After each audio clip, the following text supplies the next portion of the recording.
जय संतोषी माता की जय। श्री कृष्णा, राधे राधे, हर हर महादेव। ओम नमो भगवते वासुदेवाय नमः। जय श्रीमन नारायण। दोस्तों आइए आज हम सुनते हैं संतोषी माता की व्रत की कथा। प्रेम से बोलिए संतोषी माता की जय हो। शुक्रवार शक्ति की देवी संतोषी माता का दिन होता है। कहते हैं कि नियम पूर्वक व्रत करना अत्यंत फलदायी होता है और जो भी भक्त इस व्रत को विधि विधान से करता है, माँ संतोषी उसकी सभी मनोकामनाओं को पूर्ण करती हैं। अगर कोई अविवाहित कन्या 16 शुक्रवार के व्रत करती है तो उनके विवाह के योग शीघ्र ही बन जाते हैं। विवाहित महिलाओं को इस व्रत को रखने से सुख और सौभाग्य की भी प्राप्ति होती है। व्रत रखने के साथ साथ कथा सुनने से ही व्रत का पूर्ण फल मिल जाता है। तो आइए चलिए सुनते हैं शुक्रवार व्रत की संपूर्ण कथा। जय संतोषी माता की। एक बुढ़िया थी, उसके 7 बेटे थे, जिनमें से 6 बेटे कमाने वाले थे, एक बेटा निकम्मा था। बूढ़ी माँ 6 बेटों के लिए भोजन बनाती और जो कुछ भी जूठन बच जाता था वह 7वें बेटे को दे दिया करती थी। वह मन का बड़ा भोला भाला था, इसीलिए कुछ भी विचार नहीं करता था। एक दिन वह अपनी पत्नी से बोला, देखो मेरी माँ को मुझ पर कितना प्रेम है। तो उसकी पत्नी बोली, हाँ हाँ क्यों नहीं, सबका बचा हुआ तुम्हें खिलाती है ना। तब वह बोला, ऐसा भी हो सकता है, जब तक मैं अपनी आंखों से न देख लूं मैं नहीं मान सकता। पत्नी ने हंसकर कहा, देख लोगे तो मानोगे। फिर कुछ दिनों के बाद त्योहार आया। घर में 7 प्रकार के भोजन और चूरमे के लड्डू बने। वह जांचने को सिर का दुखने का बहाना करके एक पतली चुन्नी लेकर सिर पर ओढ़कर रसोई घर में ही सो गया। वह कपड़े में से सब कुछ देखता रहा। थोड़ी ही देर में उसके 6 भाई आए भोजन करने। सामने देखा, माँ ने उनके लिए सुंदर सुंदर आसन बिछाए, तरह तरह के भोजन परोसे और आग्रह करके उन्हें जिमाती रही। वह लेटा हुआ सब कुछ देखता रहा। 6 बेटे भोजन करके उठ के गए। तब माँ ने उनकी जूठी थालियों में से लड्डुओं के टुकड़ों को उठाया, एक लड्डू बनाया, सारी जूठी साफ करके बूढ़ी माँ ने उसे पुकारा, 6 भाई तुम्हारे भोजन करके चले गए, अब तू ही बाकी है, उठ जा बेटा, कब खाएगा, आ जा। तब वह कहने लगा, माँ मुझे भोजन नहीं करना, मुझे भूख नहीं लगी है, मैं तो परदेश जा रहा हूँ। माँ ने कहा, कल का जाता है तो आज ही चला जा। वह बोला, हाँ हाँ आज ही जा रहा हूँ। ऐसा कहकर वह दुखी मन से घर से निकल जाता है। चलते समय उसको अपनी पत्नी की याद आती। वह उस समय गौशाला में उपले थाप रही होती। वहां जाकर वह बोला, हम परदेश जा रहे हैं, कुछ समय के बाद आएंगे, तब तक तुम यहाँ ध्यान से रहना। तब उसकी पत्नी बोली, आप खुशी से जाइए, हमारी चिंता मत कीजिए, यहाँ सब हम भगवान के भरोसे रह लेंगे। मुझे अपनी कोई निशानी दे दीजिए ताकि मैं आपको याद करती रहूं, और आप भी मेरी कोई निशानी ले जाओ ताकि तुम भी मुझे मत भूलो। तब वह बोला, मेरे पास तो कुछ नहीं है, यह अंगूठी है, यही ले लो और अपनी कोई निशानी मुझे दे दो। वह बोली, मेरे पास क्या है, यह गोबर भरा हाथ है। यह कहकर उसकी पीठ पर उसने गोबर के हाथ से थाप मार दी। फिर वह चल दिया। चलते चलते दूर देश पहुंचा। वहां से एक साहूकार की दुकान थी। दुकान पर जाकर वह कहने लगा, भाई मुझे नौकरी पर रख लो। साहूकार को नौकर की जरूरत थी। वह बोला, हाँ रह जाओ। लड़के ने पूछा, तनख्वाह क्या दोगे? साहूकार ने कहा, काम देखकर दाम मिलेंगे। अब साहूकार के यहाँ उसे नौकरी मिल गई तो वह सुबह से लेकर रात तक नौकरी करने लगा। कुछ ही दिनों में दुकान का सारा लेन देन, हिसाब किताब, ग्राहकों को माल बेचना, यह सब सारा काम बड़ी लगन से करने लगा। साहूकार के यहाँ 7-8 नौकर थे, वे सब चक्कर खाकर गिरने लगे। यह तो बड़े ही होशियार बन रहा है। सेठ ने भी उसका काम देखा, 3 महीने में ही उसे मुनाफे का हिस्सेदार बना दिया। वह कुछ ही वर्षों में नामी सेठ बन बैठा। और फिर एक दिन मालिक सारा कारोबार उस पर छोड़कर यात्रा करने चला गया। अब पीछे उसकी पत्नी पर क्या बीती यह भी सुनिए। सास ससुर उसे दुख देने लगे। सारी गृहस्थी का काम कराकर उसे लकड़ी बेचने के लिए जंगल भेज दिया करते थे। इस बीच घर के आटे से बनी भूसी निकलती थी, उससे रोटी बनाकर रख दी जाती थी और फूटे नारियल में पानी रख दिया जाता था और उसे दे दिया जाता था। इसी तरह दिन बीत रहे थे। एक दिन वह लकड़ी लेने जा ही रही होती है कि रास्ते में बहुत सारी स्त्रियां उसको संतोषी माता का व्रत करती हुई दिखाई देती हैं।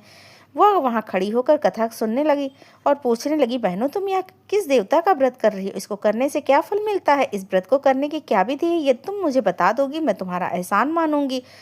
तब उनमें से एक स्त्री बोली, सुनो, यह संतोषी माता का व्रत है। इसको करने से निर्धनता और दरिद्रता का नाश होता है, लक्ष्मी आती है, मन की चिंताएं दूर होती हैं, घर में सुख समृद्धि आती है और शांति मिलती है। निपुत्री को पुत्र मिलता है, पति अगर बाहर गया हो तो शीघ्र ही घर आ जाता है, कुंवारी कन्या को मनपसंद वर मिल जाता है, राजद्वारे में अगर बहुत दिनों से मुकदमा चल रहा है तो वह भी खत्म हो जाता है, घर में कलह कलेश सब दूर हो जाते हैं, शांति का वास होता है, घर में धन जमा हो जाता है, पैसा जायदाद का लाभ होता है, रोग दूर हो जाते हैं और जो कुछ भी मन में कामना होती है वह संतोषी माता की कृपा से जरूर ही पूरी होती है, इसमें कोई संदेह नहीं है।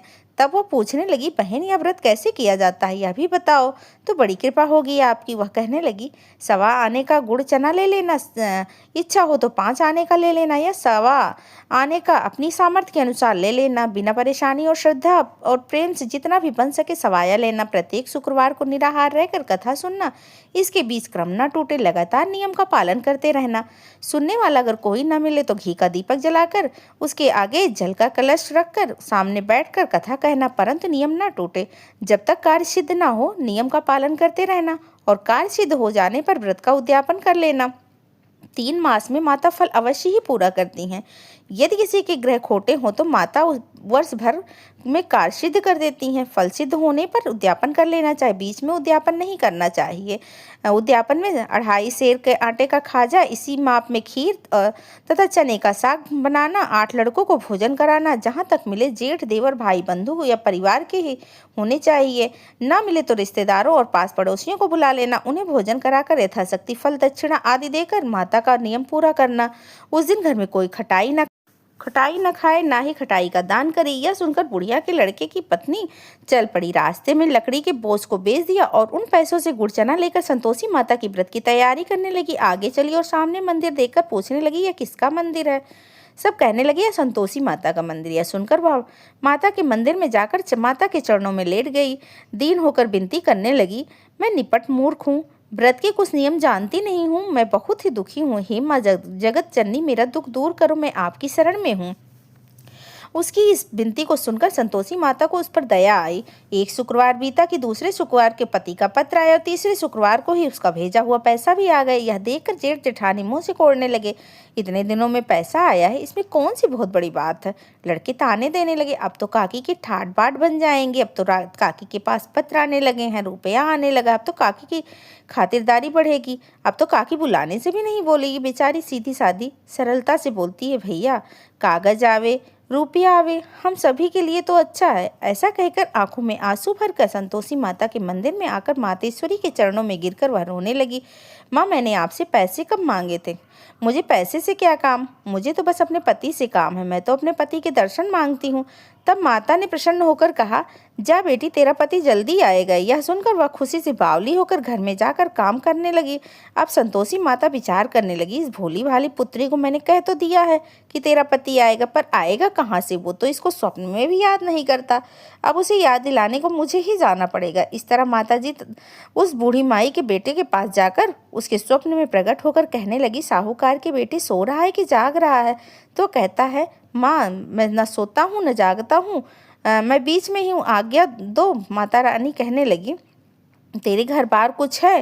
वह बोला, मेरे पास सब कुछ है माँ, माँ है, बाप है, पत्नी है, किस चीज़ की कमी है। माता बोली, भोले पुत्र, तेरी पत्नी घोर कष्ट उठा रही, तेरे माँ बाप उसे बहुत कष्ट दे रहे हैं, तेरे लिए वह तरस रही है, जाकर उसकी सुध क्यों नहीं लेता। तब वह बोला, हाँ माँ, मैं सब जानता हूँ, मुझे सब मालूम है, पर जाऊँ कैसे, परदेश की बात है, लेन देन का कोई हिसाब नहीं है, कोई जाने का रास्ता भी नजर नहीं आ रहा, कैसे चला जाऊँ। माँ कहने लगी, मेरी बात मान, सवेरे नहा धोकर संतोषी माता का नाम लेकर घी का दीपक जलाकर दंडवत कर दुकान पर बैठ जा। देखते ही देखते सारा लेन देन चुक जाएगा, जमा का माल बिक जाएगा, सांझ होते ही होते धन का भारी ढेर लग जाएगा। अब सवेरे जल्दी उठकर वह भाई बंधुओं से अपने सपने की बात करने लगता है। सबने उसकी बात को सुनकर उसकी खिल्ली उड़ाने लगते हैं। सबने भी सच, कहीं सपने भी सच होते हैं भला। तब एक व्यक्ति बोला, देख भाई, मेरी बात मान, इस प्रकार झूठ सच करने के बदले जैसा देवता ने कहा है वैसा कर डाल, तेरा क्या जाता है। अब उन बूढ़े व्यक्ति की बात मानकर वह नहा धोकर संतोषी माता को दंडवत कर घी का दीपक जलाकर दुकान पर बैठ जाता है। थोड़ी ही देर में क्या देखता है उसने कि रुपया लाने वाले लाने लगे, लेने वाले हिसाब लेने लगे, कोठे में भरे सामान की खरीदारी नगद में होने लगी और शाम तक धन का भारी ढेर लग गया। मन में माता का नाम लेकर चमत्कार देखकर प्रसन्न होकर घर जाने के लिए गहना कपड़ा सामान खरीदने लगा। यहाँ के सारे काम से निपट कर वह तुरंत घर को रवाना हुआ। उधर उसकी पत्नी बेचारी जंगल में लकड़ियाँ लेने गई। लौटते समय माता के मंदिर में वह रुककर विश्राम करने लगी। वह तो उसके प्रतिदिन का रुकने का स्थान हो गया था। वो वहां पर देख रही थी, कुछ दूर से धूल उड़ती हुई चली आ रही है। उसने माता से पूछा कि हे माता, यह धूल कैसे उड़ी चली आ रही? तब माता कहने लगी, ही पुत्री, यह तेरा पति आ रहा। अब तू ऐसा कर, लकड़ियों के 3 बोझ बना ले। एक गट्ठर को नदी के किनारे रख ले, दूसरा मेरे मंदिर पर और तीसरा गट्ठर अपने सिर पर रखकर तेरे पति को लकड़ियों का गट्ठर देखकर मोह पैदा होगा। तो यहाँ रुकेगा और नाश्ता पानी करके ही वो अपनी माँ से मिलने जाएगा। तो लकड़ियों का गट्ठर उठाकर जाना और चौक में गट्ठर डालकर जोर से आवाज लगाना, लो सासू जी लकड़ियों का गट्ठर लो, भूसे की रोटी दो, नारियल के खोपरे में पानी दो, आज मेहमान कौन आया, बहुत अच्छा माता कहकर ऐसा संतोषी माता से कहकर वो प्रसन्न होकर लकड़ियों के 3 गट्ठर बना लेती है। एक नदी के किनारे पर, एक माता के मंदिर पर रख देती है। इतने में ही मुसाफिर आ पहुंचता है। सूखी लकड़ियां देखकर इच्छा उत्पन्न हुई कि यहीं पर विश्राम करे और भोजन बनाकर खा पी कर ही गाँव जाए। इसी तरह रुक कर भोजन बनाकर विश्राम करके वह गांव को गया। सबसे बड़े प्रेम से मिला। उसी समय सिर पर लकड़ी का गट्ठर लिए हुए उसकी उतावली सी पत्नी आ गई। लकड़ियों का भारी बोझ आंगन में डालकर उसने जोर से 3 आवाज लगाई, लो सासू जी लकड़ियों का गट्ठर लो, भूसे की रोटी दो, आज न मेहमान कौन आया है। यह सुनकर उसकी सास बाहर आई और अपने दिए हुए कष्टों को भुलाने के लिए कहती है, बहू ऐसा क्यों कहती है, तेरा पति ही तो आया है, आ बैठ, मीठा भात का भोजन कर, कपड़े गहने पहन। उसकी आवाज़ सुनकर उसका पति बाहर आता है। उसकी अंगुलियों में अंगूठी देखकर वह व्याकुल हो जाता है, क्योंकि उसकी कमज़ोर हालत देखकर वह उसे पहचान ही नहीं पाता है। माँ से पूछने लगा कि माँ यह कौन है? माँ ने कहा, बेटा यह तेरी पत्नी है। आज पूरे 12 वर्ष हो गए हैं जब से तू गया है, तब से ये गाँव में जानवर की तरह भटकती फिरती रहती है, घर का कोई काम काज करती नहीं है और 4 पहरा कर खा जाती है। अब तुझे देखकर भूसी की रोटी, नारियल के खोपरे में पानी मांग रही है। तब वह लज्जित और दुखी होकर बोला, ठीक है माँ, मैंने इसे भी देखा और तुम्हें भी। अब मुझे दूसरे घर की चाबी दो, मैं उसी में रहूँगा। माँ बोली, ठीक है बेटा, जैसी तेरी मर्जी, सो कर। ऐसा कहकर चाबी का गुच्छा उसने पटक दिया। उसने चाबी लेकर दूसरे मकान की 3री मंजिल का कमरा खोलकर सारा सामान जमाया। एक दिन में ही राजा के महल जैसा ठाट बाट बन गया। अब क्या था, पत्नी सुख भोगने लगी। इतने में ही अगला शुक्रवार आया। उसने अपने पति से कहा, मुझे संतोषी माता का व्रत का उद्यापन करना है। उसका पति बोला, अच्छा, खुशी खुशी से यह भी कर लो। वह उद्यापन की तैयारी करने लगी। जेठानी के लड़कों को भोजन के लिए कहने गई।